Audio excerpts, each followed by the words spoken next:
ինչ ունենք այս պահին եւ ինչ ենք առաջարկում։ Այս պայմանությամբ վարորդական իրավունքից զրկված անձինք կարողանում են իրավունքը վերականգնել բացառապես տեսական եւ գործնական քննությունները վերահանձնելու ճանապարհով, ինչը մեր գնահատմամբ շատ հաճախ թույլ չի տալիս ընկալելու արդյոք տվյալ անձի վարքագիծը որպես այդպիսին փոփոխությունների ենթարկվել է թե չի ենթարկվել եւ միջազգային պրակտիկան այս առումով շատ ավելի լավ կարգավորումներ է նախատեսում, որը որ միտված է հենց վարքագծի վրա ազդեցություն ունենալուն, օգտագործում են տարբեր սարքեր, որոնք միտված են օրգանիզմում ալկոհոլի պարունակությունը չափելուն,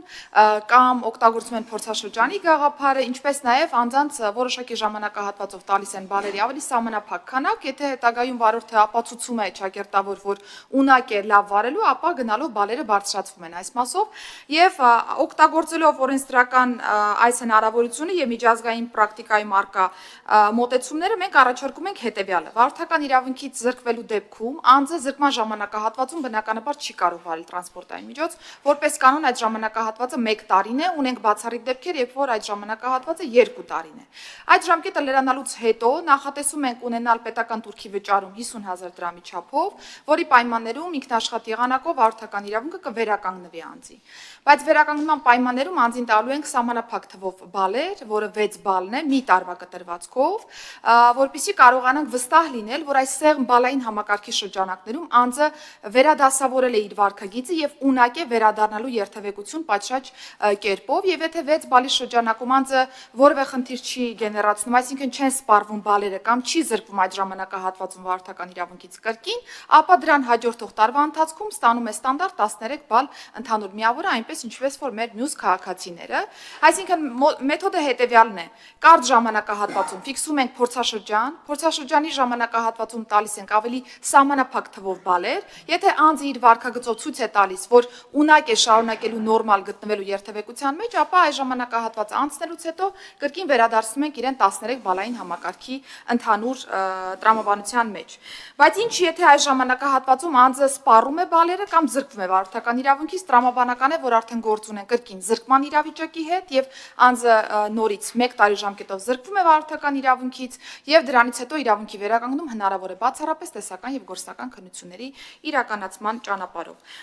Սա հիմնական մոդելն էր, որը որ մեր բոլոր քաղաքացիների համար է նախատեսված, բնականաբար ունենք նաեւ անցումային ժամանակահատված, որը վերաբերում է 20 թվականի հունվարի 1-ից հետո զրկված անձանց, մինչեւ այս օրենքն ուժի մեջ մտնելու պահը, ինչու ենք ընտրել 20 թվականի հունվարի 1-ը, որովհետեւ բալային համակարգն ըստ էության այդ ժամանակահատվածից է սկսել աշխատել եւ տրամաբանական է, որ մենք փորձել ենք ընտրել այնպիսի ժամանակահատված, որը չափելի է, որին հնարավոր է անդրադարձ կատարել եւ գնահատականներ տալ, այս ժամանակահատվածում կրկին նույն սխեման է աշխատելու, այն անձին, ում ժամկետը արդենից լրացել է, անմիջապես օրենքն ուժի մեջ մտնելուց հետո 1 տարվա ընթացքում կարող են դիմել, վճարել պետական տուրք, իրենց իրավունքը վերականգնել, ստանալ 6 բալային համակարգով հնարավորությունը։ Այն անձին, ում որ օրինակ օրենքն ուժի մեջ մտնելու պայմաններում դեռևս մի տարին օրինակ չի լրացել, սպասում ենք մի տարի ժամանակահատվածը լրանում է,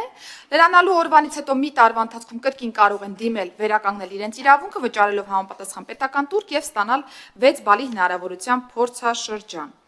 Հիմնական կարգավորումները թերևս սրանք էին, հարգելի գործընկերներ, փորձել ենք հնարավորինս պարզ ձևակերպել, որպեսզի պրակտիկորեն որևէ խնդիր չառաջացնենք որևէ անձի մասով եւ պարոն Քոչարյան, ձեր թույլտվությամբ հենց այս տրամաբանության մեջ որոշակի շտկումներով ենք միանգամից առաջարկում քննարկել նախագիծը, անցումային կարգավորումների մեջ առաջարկում ենք հստակեցնել իմ նշած այս երկու ձևաչափը, որպեսզի մեր քաղաքացիների համար պարզ լինի, թե օրենքն ուժի մեջ մտնելու պայմաններում, երբ որ արդեն լրացել է իրենց 1 տարին, ինչպիսի վարքագիծ պիտի դրսևորեն եւ եթե չի լրացել դեռևս 1 տարին, ինչպիսի վարքագիծ պիտի դրսևորեն, հստակ ամրագրել ենք, որպեսզի որևէ տարընթերցում այս տեսանկյունից չունենանք եւ երկրորդ հոդվածի 3-րդ մասում տեխնիկական ընդհանուր փոփոխություն են կատարել։ Ես ասեմ, որ սա վերաբերում է բացառապես Հայաստանի Հանրապետության ներքին գործերի նախարարության ոստիկանության կողմից վարչարարության շրջանակներում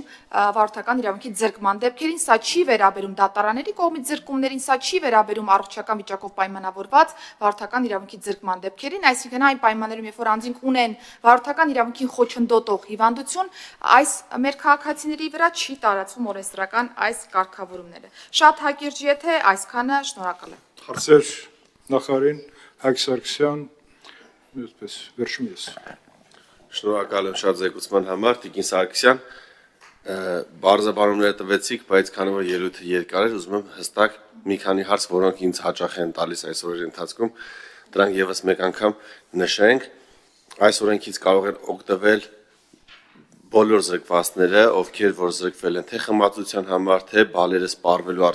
հետևանքով կրկին քշելու, բռնվելու եւ դրա պայմաններում եւ եթե այլ տարբերակներ կան զրկվելու, կխնդրեմ դրանք էլ նշեք, այսինքն ինձ հարցնում են սա խմացների վրա տարածվում թե բալերով զրկվածների կամ կեղծ համարներով քշածների կամ եւ այլն տարածվում է բոլոր զրկվածների վրա, որոնք զրկվել են ճանապարհատրանսպորտային երթևեկության, այսինքն բարեկային ծառայության կազմած վարչական վարույթների շրջանակում։ Եվ ամենակարևոր կետը, որը ցանկանամ նշել, որպեսզի մեր վարորդները իմանան, այս հնարավորությունից ամեն անձ կարող է օգտվել ընդամենը մեկ անգամ։ Եթե զրկված անձը մեկ անգամ վերականգնվի, դրանից հետո զրկվի,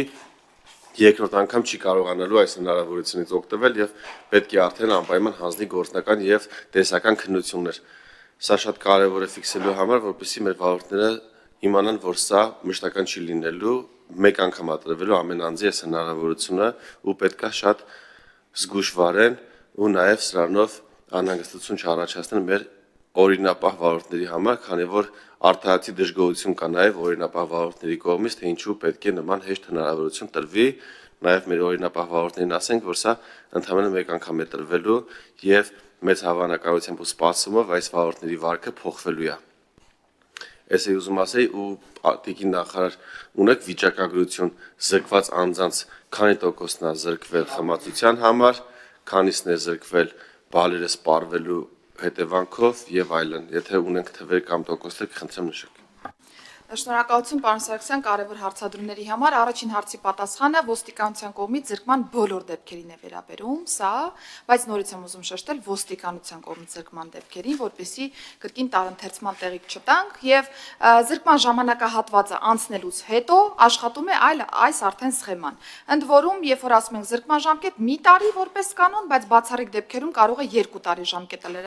լինել, այսինքն այս ժամկետն անցնելուց հետո անձը կարող է դիմել վճարել պետական турք, իր իրավունքը կվերականգնվի, կտանք 6 բալ սխեմայով հնարավորություն եւ փորձաշրջանի ավարտից հետո, եթե ամեն ինչ նորմալ լինի, կվերադառնանք 13 բալի սխեմային։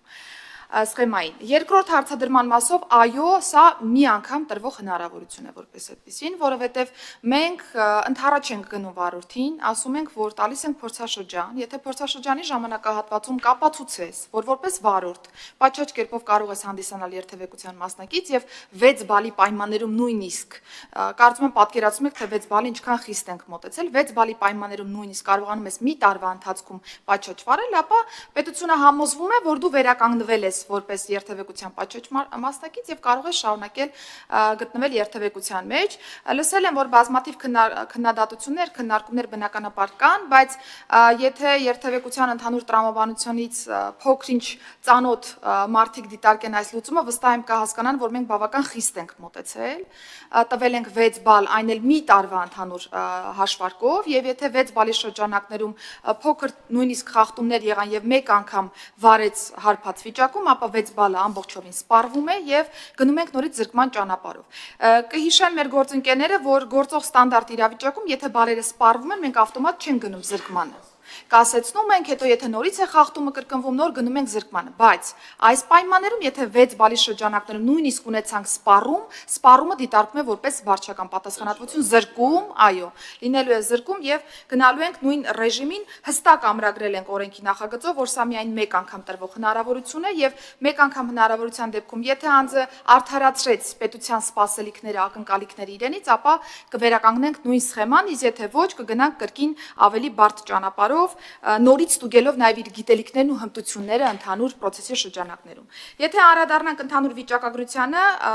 Պարոն Սարգսյան, մենք փորձել ենք հնարավորինս զտել եւ հասկանալ, թե 2020 թվականի հունվարի 1-ից մինչեւ 2026 թվականի մայիսը որքան անց կա ըստ էության զրկված ոստիկանության կողմից, ներկայիս շահառուների թիվը կազմելու է 16026, այսինքն մեր օրենսդրական նախաձեռնությամբ անցումային ժամանակահատվածում այս անձինք կլինեն նախագծի շահառու, իսկ իմ կողմից նշված մնացյալ հանգամանքները, որոնք բացառություն են, այսինքն դատանի կողմից զրկված կամ այլ պետությունների կողմից զրկվածներ կամ առողջական վիճակով պայմանավորված խնդիրներ ունեցող անձինք, նրանց թիվը 1087 է եւ նրանք չեն հանդիսանալու նախագծի շահառու ըստ էության։ Ես Չափանիշների առումով թե ինչի հիման վրա ենք զրկել, ասեմ, որ անցած տարվա կտրվածքով գերակշիռ մասը հենց եղել է խմացության հիման վրա զրկման դեպքերը, եւ ըստ էության այս ամբողջ թվակազմի մեջ գերակշիռ մասը հենց այդպիսի պատկերը պիտի լինի, բայց հաշվի առնելով այն հանգամանքը, որ տալիս ենք սահմանափակ բալեր, խիստ ռեժիմ, փորձաշրջան, մենք համոզմունք ունենք, որ մեր քաղաքացիները առավելագույնս օգուտ կքաղեն այս process-ից եւ կապացուցեն թե պետությանը, թե երթևեկության մնացյալ մասնակիցներին, ովքեր որ օբյեկտիվ անհանգստություն ունեն, որ իրենք վերականգնել են իրենց վարքագծային մոտեցումները եւ պատրաստ են խիստ բալային սխեմայով փորձաշրջանի շրջանակներում իրականացնել իրենց երթևեկությունը։ Եվ եթե ցանկացած խախտում այս դրվագում լինի, բնականաբար պետությունն աչալուրջ է եւ բարեկային ծառայությունը տալու է համապատասխան ռեակցիա եւ դրան հետևելու է զրկման պայմաններում ավելի խիստ վերաբերմունք պետության կողմից։ Կարծես թե սպառեցի ձեր հարցը։ Շատ լավ, շնորհակալություն, Արծու Մերաբյան, խնդրում։ Շնորհակալություն, Տիկին նախարար, ճիշտ հասկացա, այսինքն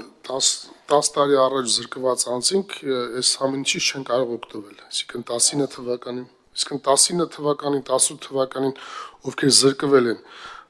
իրավունքից, իրանք կարող են դիմել թե ոչ։ Այդ մի հարցը եւ երկրորդ հարցը, այսինքն եթե ես 4 ամիս առաջ զրկվել եմ վարորդական իրավունքից ու այս օրենքը ընդունելուց հետո ես պետքա 6 ամիս էլ սպասեմ, թեկուզ ինձ զրկել են 1 տարով, օրինակ, ես պետքա սպասեմ նոր դիմեմ, այսինքն այս օրենքին։ Շնորհակալություն, պարոն Մեհրաբյան, առաջին հարցադրման մասով ես ասացի, որ անցումային ժամանակահատվածում մենք տարածում ենք 20 թվականի հունվարի 1-ից հետո զրկված անձանց վրա այս սխեման, որովհետև եթե գնանք ավելի հետ, բնականաբար զրկման ռեժիմը այլ է եղել, բալային համակարգ ընդհանրապես չի գործել եւ մենք ամորֆ ինչ-որ վիճակում փորձելու ենք լուծումներ գտնել, դրա համար կենտրոնացել ենք այնպիսի լուծման վրա, որը ընդհանուր կլինի եւ պետությունը կկարողանա փաստահեն տրամաբանության մեջ հասկանալ, թե ինչպես է վարում քաղաքականությունը 20 թվականի հունվարի 1-ից հետո զրկված անձինք կարող են դիմել եւ արդեն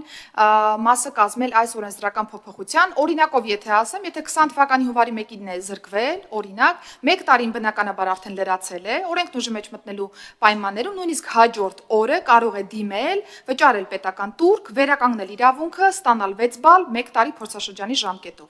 Եթե ձեր նշած օրինակով նայենք, օրինակ 26 թվականի մարտի 1-ին է անձը զրկվել վարորդական իրավունքից, բնականաբար արդեն որոշակի ամիսներ սպառված են այդ 1 տարվա շրջանակներում, օրենքն ուժի մեջ մտնելու պահին, որքան ամիս արդեն կմնա 1 տարին լրանալուն, այդ ամիսներն էլ կսպառենք եւ դրանից հետո անձը կրկին կունենա հնարավորություն դիմելու, այսինքն ոչ թե նորից գումարում ենք եւս մի տարի, այլ այն ժամանակահատվածը, որը անցել է, հաշվարկում ենք 1 տարին կավարտվի, հաջորդ օրը անձը կկարողանա դիմել եւ օգտվել այս օրենսդրական հնարավորությունից։ Շնորհակալություն։